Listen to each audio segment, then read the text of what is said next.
Welcome to everybody, and I'm the co-team leader with Yuki for the technical assistance that is supporting this work. This conference will focus on some of the key challenges that our developing member countries are facing. It will provide an overview of the impact of this rapid demographic transition in the world, but particularly in the Asia Pacific. And more importantly is consequently the need to develop long-term care systems as well as other effective responses.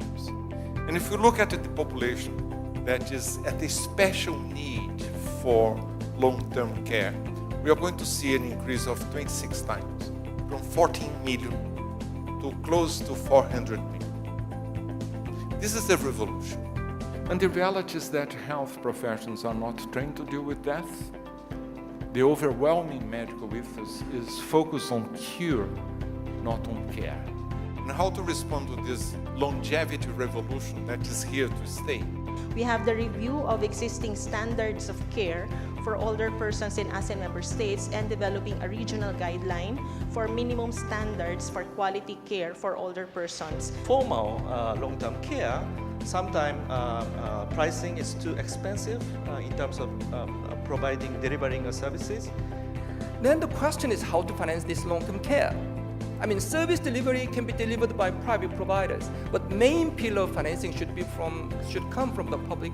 The key driver of the costs of long-term care is how you manage to design a system. So I think this is more ultimately a political, social, economic problem than simply just a fiscal problem. Globally, we have about 12 million skilled, formal, long-term care workers, and the majority of them are in Asia.